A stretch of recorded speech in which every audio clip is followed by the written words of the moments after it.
बारिश के तीसरे दिन उन्होंने घर के भीतर इतने केकड़े मार दिए थे कि पेलायो को अपना भीगा आंगन पार करके उन्हें समुद्र में फेंकना पड़ा। दरअसल नवजात शिशु को सारी रात बुखार रहा था और उन्हें लगा कि ऐसा मरे हुए केकड़ों की सड़ांध की वजह से था। मंगलवार से ही पूरी दुनिया उदास थी। समुद्र और आकाश धूसर राख के रंग के हो गए थे और तट पर पड़ी रेत, जो मार्च की रातों में रोशनी के चूरे सी चमकती थी, अब सड़ी हुई मछलियों और कीचड़ का लोंदा बनकर रह गई थी। दोपहर के समय भी रोशनी इतनी कम थी कि जब पेलायो केकड़े फेंककर वापस घर में घुस रहा था तो वह ठीक से यह नहीं देख पाया कि आंगन के पिछवाड़े में जो चीज हिल-डुल रही और कराह रही थी वह क्या थी। बहुत पास जाकर देखने पर उसने पाया कि दरअसल वह एक बहुत बूढ़ा आदमी था जिसका चेहरा कीचड़ में धंसा था और जो बहुत कोशिश करने के बाद भी उठ नहीं पा रहा था क्योंकि उसकी पीठ पर विशाल पंख उगे हुए थे जो उसके उठने में बाधक थे। उस दुर्स्वप्न से डरकर पेलायो भागकर अपनी पत्नी एलिसेंडा के पास पहुंचा। वह बीमार शिशु के माथे पर ठंडे पानी की पट्टियां रख रही थी। पेलायो एलिसेंडा को आंगन के पिछवाड़े में ले आया। दोनों ने कीचड़ में गिरे हुए उस बूढ़े को चुपचाप हैरानी से देखा। बूढ़े ने किसी कबाड़ी जैसे कपड़े पहने हुए थे। उसके गंजे सिर पर केवल कुछ ही सफ़ेद बाल बचे हुए थे और उसके मुंह में उससे भी कम दांत रह गए थे। किसी बुरी तरह भीगे हुए दादाजी जैसी उसकी दयनीय हालत ने उसकी शान के वे सारे अवशेष खत्म कर दिए थे जो कभी उसका हिस्सा रहे होंगे। ऐसा लगता था जैसे उसके गंदे, नुचे हुए, विशाल पंख सदा के लिए कीचड़ में धंस गए थे। पेलायो और एलिसेंडा ने उस बूढ़े को इतनी देर तक और इतने करीब से देखा कि जल्दी ही उनकी हैरानी जाती रही और अंत में उन्हें वह बूढ़ा पहचाना सा लगा। तब उन्होंने उससे बात करने की हिम्मत की लेकिन उसने किसी न समझ आने वाली भाषा में जवाब दिया। उसकी आवाज़ सुनकर उन्हें लगा जैसे वो कोई नाविक था, इसलिए उन्होंने उसके तकलीफदेह पंखों की अनदेखी कर दी और बेहद अक्लमंदी से वे इस नतीजे पर पहुंचे कि जरूर वो समुद्री तूफान में डूब गए किसी विदेशी जहाज का बचा हुआ भटकता नाविक होगा। फिर भी उन्होंने उसे देखने के लिए एक पड़ोसी महिला को भी बुला लिया जो जीवन और मृत्यु के बारे में सब कुछ जानती थी। उस महिला ने बूढ़े को देखते ही उन्हें उनकी गलती का एहसास दिला दिया। यह एक देवदूत है, महिला ने उन्हें बताया। जरूर वो शिशु के लिए यहाँ आ रहा होगा लेकिन बेचारा इतना बूढ़ा है कि वो तेज बारिश के थपेड़े नहीं सह पाया होगा और गिर गया होगा। अगले दिन सब ये बात जान गए कि हाड़ मांस का बना एक देवदूत पेलायो के मकान में कैद था।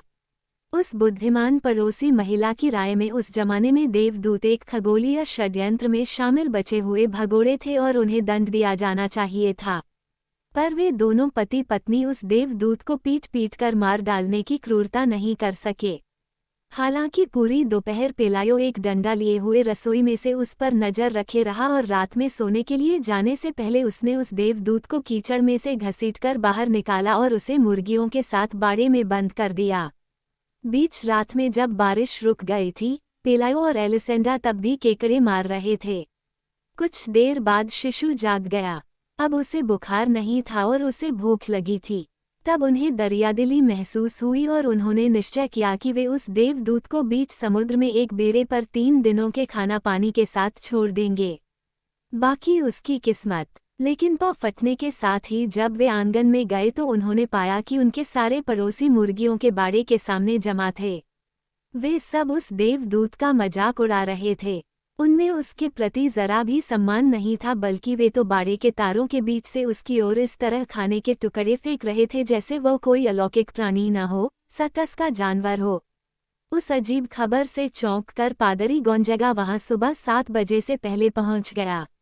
उस समय तक सुबह तड़के मौजूद दर्शकों की तुलना में थोड़े कम छिछोरे लोग वहां पहुंच चुके थे और वे सभी उस बंदी के भविष्य के बारे में तरह तरह की अटकलें लगा रहे थे।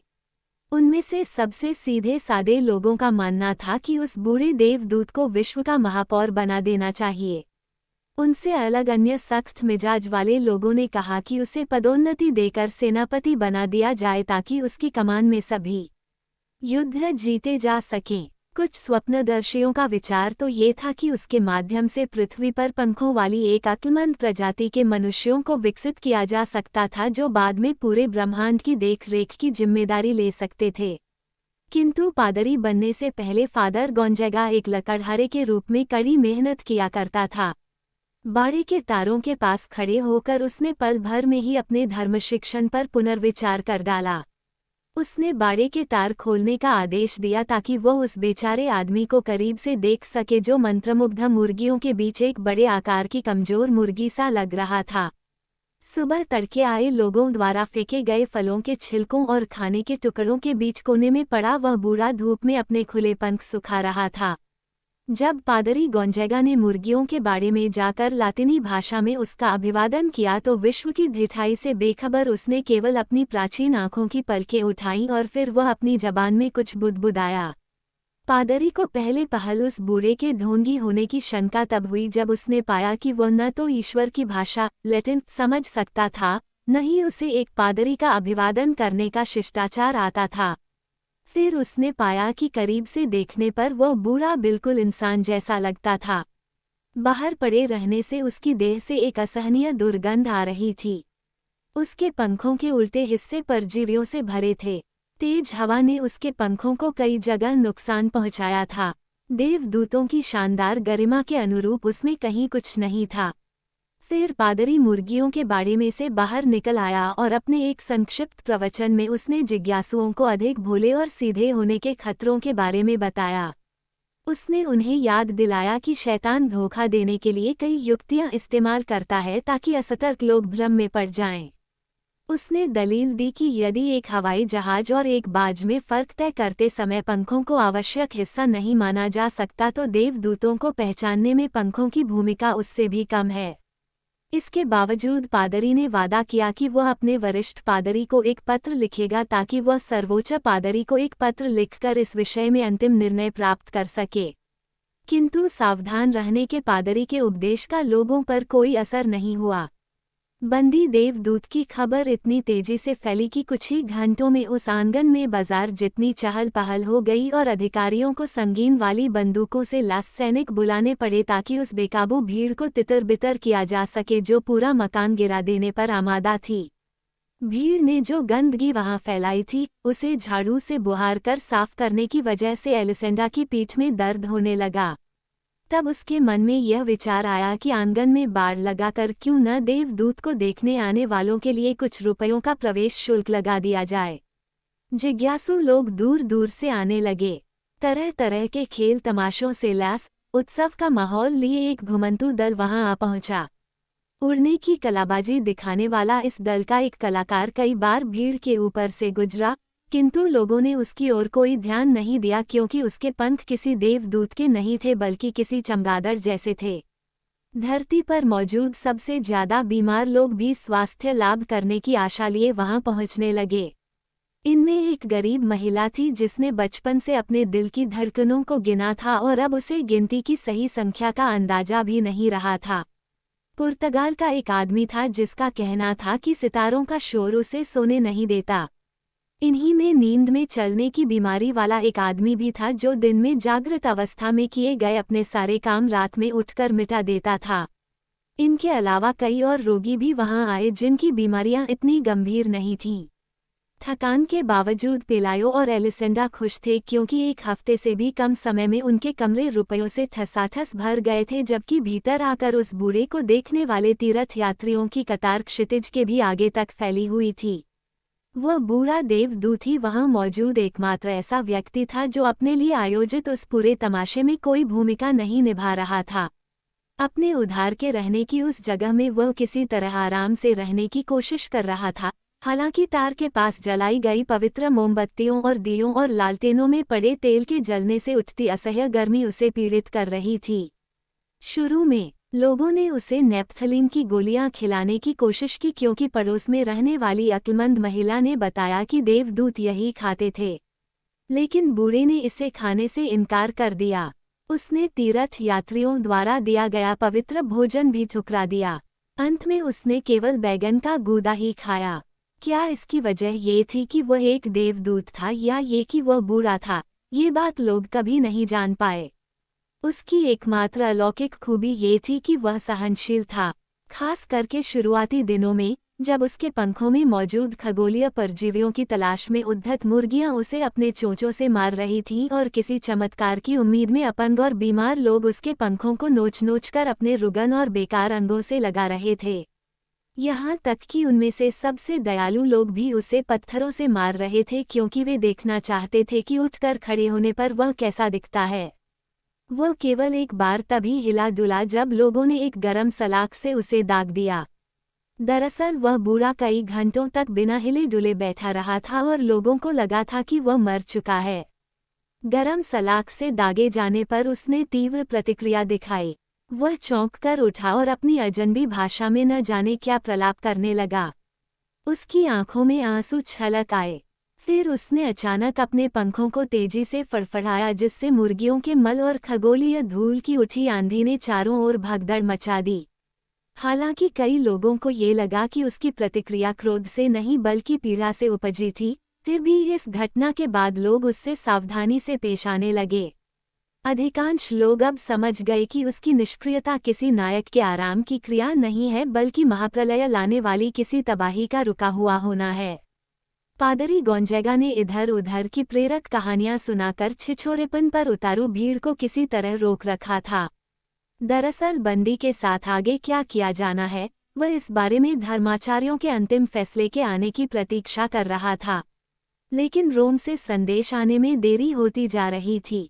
वहां जमा हुए लोग अब तरह तरह की बातें करके अपना समय गुजार रहे थे, जैसे बंदी की नाभि है या नहीं, उसकी बोली किसी ज्ञात भाषा से मिलती जुलती है या नहीं, वह सुई में धागा डाल सकता है या नहीं, कहीं वह नॉर्वे का एक ऐसा नागरिक तो नहीं जिसके पंख उगाए हैं, वगैरह। पादरी को रोम से आने वाले संदेश की प्रतीक्षा शायद अनंतकाल तक करनी पड़ जाती, किंतु सही समय पर घटी एक घटना ने उसे इस मुसीबत से मुक्ति दिला दी।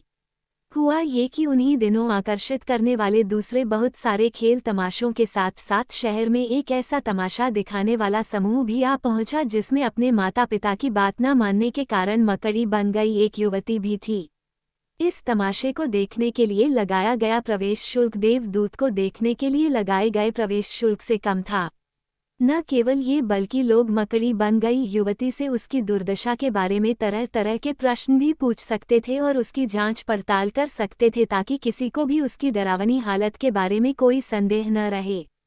वह भेड़ के आकार की एक डरावनी टेरेंटुला मकड़ी थी जिसका सिर एक उदास युवती का था। सबसे ज्यादा हृदय विदारक बात उसका विचित्र आकार नहीं था बल्कि वह सच्ची वेदना थी जिसमें डूबकर वह लोगों को विस्तार से अपने दुर्भाग्य की कथा सुनाती थी। इस कथा के अनुसार जब वह अभी बच्ची ही थी तब एक दिन वह अपने माता पिता की आज्ञा के बिना एक नृत्य समारोह में भाग लेने के लिए अपने घर से निकल भागी थी। वहां सारी रात वह नाचती रही थी। बाद में जब वह जंगल के रास्ते घर लौट रही थी तब अचानक बादलों की भीषण गर्जना के साथ आकाश दो हिस्सों में बंट गया। बिजली कड़की और गंधक के साथ हुए उस वज्रपात ने उसे एक मकड़ी में बदल दिया। उसका एकमात्र पौष्टिक आहार मांस के वे टुकड़े थे जो उदार लोग उसके मुंह में डाल दिया करते थे। यह एक ऐसा तमाशा था जो मानवीय सच्चाई और डरावने सबक से भरपूर था। बिना प्रयास के ही ये तमाशा उस तमाशे पर भारी पड़ा जिसमें एक घमंडी देवदूत लोगों की ओर देखता तक नहीं था। इसके अलावा देवदूत के नाम पर प्रचारित किए गए थोड़े से चमत्कार लोगों को किसी मानसिक बीमारी जैसे लगे। जैसे बूढ़े देवदूत की संगति में भी एक अंधे आदमी की आंखों की रोशनी तो वापस नहीं आई लेकिन उसके 3 नए दांत उगाए। इसी तरह वहां आया एक अपाहिज चलने फिरने में सक्षम तो नहीं हो पाया पर वह लॉटरी का इनाम लगभग जीत ही गया था। ऐसे ही एक और मामले में वहां आए एक कोढ़ी के घावों में से सूरजमुखी के फूल उगने लगे। खिल्ली उड़ाने जैसे इन सांत्वना चमत्कारों ने पहले ही देवदूत की ख्याति को धक्का पहुंचाया था। उसकी रही सही प्रसिद्धि को पूरी तरह नष्ट करने का काम मकड़ी बन गई युवती ने कर दिया। इस तरह पादरी गोंजागा रात भर जगे रहने की अपनी मजबूरी से मुक्त हो गया और पेलायो का आंगन पहले के उस समय की तरह ही खाली हो गया जब 3 दिनों तक लगातार बारिश होती रही थी और केकड़े घर के सोने वाले कमरों में घूमने लगे थे। उस घर के मालिकों के लिए शोक मनाने का कोई कारण न था। इस पूरे तमाशे के दौरान उन्होंने बहुत रुपया कमा लिया था जिससे उन्होंने एक भव्य 2 मंजिला मकान बना लिया। इस आलीशान मकान में कई छज्जे और बगीचे थे और एक ऊंची बाड़ थी ताकि सर्दियों में केकड़े भीतर न आ सकें। इस मकान की खिड़कियों में लोहे की सलाखें भी थीं ताकि देवदूत भी अंदर न आ सकें। पेलायो ने जमींदार के कारिंदे की नौकरी छोड़ दी और शहर के पास ही जमीन खरीदकर वहां खरगोशों को पालने का व्यवसाय शुरू कर दिया। दूसरी ओर एलिसेंडा ने भी साटन कपड़े के ऊंची एड़ी वाले कुछ ऐसे पंप जूते और रेशम की कुछ ऐसी सतरंगी पोशाकें खरीद ली जैसी उस जमाने में रविवार के दिन वहां की संभ्रांत महिलाएं पहनती थीं। मुर्गियों का बाड़ा ही एकमात्र ऐसी चीज थी जिस ओर कोई ध्यान नहीं दिया गया। यदि वे इसे फिनाइल से साफ करते थे और वहां धूप बत्ती जलाते थे तो वह सब देवदूत के सम्मान में नहीं किया जाता था, बल्कि वहां इकट्ठा होने वाले कूड़े के ढेर से आने वाली उस दुर्गंध से बचने के लिए किया जाता जो किसी प्रेत की तरह हर कोने में घुस जाती और उस नए मकान को किसी पुरानी बदबूदार इमारत में बदल देती। शुरू में जब बच्चे ने चलना शुरू किया तो वे बेहद सावधानी से यह सुनिश्चित करने की कोशिश करते कि वो मुर्गियों के बाड़े के ज्यादा करीब न जाए, लेकिन धीरे धीरे उनका डर जाता रहा और वे बदबू के आदी हो गए। अपना दूसरा दांत निकलने से पहले बच्चा वहां से मुर्गियों के बाड़े में जाकर खेलने लगा था जहां बाड़ की तारें उखड़ गई थीं। बच्चे के प्रति भी बूढ़े देवदूत का रवैया वैसा ही रहा जैसा अन्य लोगों के प्रति था, किंतु वह धीरज के साथ हर प्रकार की नीचता सह लेता था जैसे वह एक कुत्ता हो जिसे अपने बारे में कोई भ्रम न हो। उस बच्चे और बूढ़े देवदूत दोनों को एक ही समय में छोटी माता निकल आई।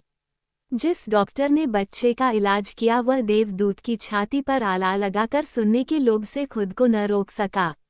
डॉक्टर को देवदूत के सीने में ऐसी घड़घड़ाहट सुनाई दी और उसके गुर्दे में से इतनी ज्यादा आवाजें आती हुई सुनाई दी कि उसे देवदूत के जीवित बचे होने पर आश्चर्य हुआ। लेकिन उसे सबसे ज्यादा हैरानी देवदूत के पंखों की मौजूदगी पर हुई। किसी भी आम आदमी जैसे लगने वाले उस देवदूत पर वे पंख इतने सहज लग रहे थे कि डॉक्टर यह नहीं समझ पाया कि दूसरे इंसानों के शरीर पर भी पंख क्यों नहीं थे। आखिर धूप और बारिश का आघात सहते सहते एक दिन मुर्गियों का बाड़ा गिर गया। इस घटना के कुछ समय बाद बच्चे ने स्कूल जाना शुरू कर दिया। देवदूत किसी भटकते हुए मरनासन व्यक्ति सा खुद को घर में इधर उधर घसीटता फिरता। वे झाड़ू लेकर उसे सोने वाले कमरे से भगाते, लेकिन पल भर बाद ही वे उसे रसोई घर में पाते। वह बूढ़ा देवदूत एक साथ इतनी सारी जगहों पर मौजूद रहता कि वे चकरा जाते और सोचते कि उसने अपने प्रतिरूप तैयार कर लिए हैं। उन्हें संदेह होता कि उसने पूरे घर में अपने जैसे कई और देवदूत बना लिए हैं और तब खींची हुई एलिसेंडा घबराकर चिल्लाने लगती कि देवदूतों से भरे उस जहन्नुम में रहना बेहद डरावना था। वह बूढ़ा देवदूत अब बहुत मुश्किल से ही कुछ खा पाता और उसकी प्राचीन आंखों की रोशनी अब इतनी धुंधली हो गई थी कि वह अक्सर चीजों से टकराता रहता। परों के नाम पर अब उसके शरीर पर उसके अंतिम बचे पंखों के नग्न ढांचे ही रह गए थे। उसकी हालत पर तरस खाकर पेलायो ने उस पर एक कंबल डाल दिया और उदारता दिखाते हुए उसे अहाते में सोने दिया। तब जाकर उन्होंने पाया कि रात में उसे तेज बुखार हो गया था।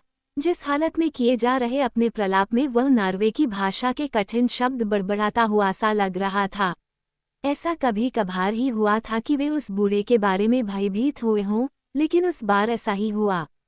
दरअसल उन्हें लगा कि वो बूढ़ा देवदूत मरने वाला था और वह अक्लमंद पड़ोसी महिला भी उन्हें नहीं बता पाई थी कि मर गए देवदूतों के साथ क्या किया जाता था।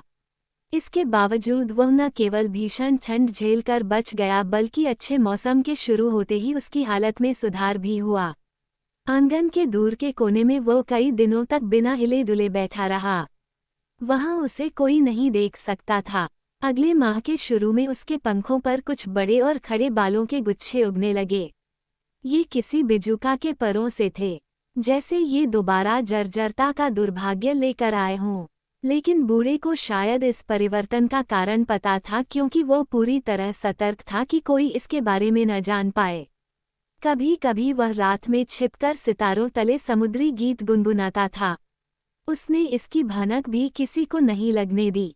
एक सुबह एलिसेंडा दोपहर के भोजन के लिए प्याज काट रही थी जब बीच समुद्र से बहकर आए हवा रसोई घर में पहुंची। तब वो खिड़की तक गई और उसने देवदूत को उड़ने का पहला प्रयास करते हुए पाया। वो कोशिश इतनी बेढंगी थी कि उसके नाखूनों ने सब्जियों के खेत में खांचा डाल दिया। उसके पंखों की अनाड़ियों जैसी भद्दी फड़फड़ाहट ने अहाते को भी लगभग गिरा ही दिया था। उसके पंख हवा का ठीक से जायजा नहीं ले पा रहे थे, लेकिन किसी तरह वह हवा में ऊपर उठ गया। जब एलिसेंडा ने उसे अंतिम मकानों के ऊपर से उड़कर जाते हुए देखा तो उसने अपने लिए और उसके लिए चैन की सांस ली। वो किसी बूढ़े गिद्ध की तरह खतरनाक ढंग से अपने पंख फड़फड़ाते हुए किसी तरह खुद को हवा में रखे हुए था। एलिसेंडा प्याज काट लेने के बाद भी उसे देखती रही। वो तब तक उसे जाता हुआ देखती रही जब तक उसके लिए ऐसा करना संभव नहीं रह गया, क्योंकि तब वो बूढ़ा देवदूत उसके जीवन में खींच का कारण नहीं रह गया बल्कि समुद्री क्षितिज पर एक काल्पनिक बिंदु मात्र रह गया था।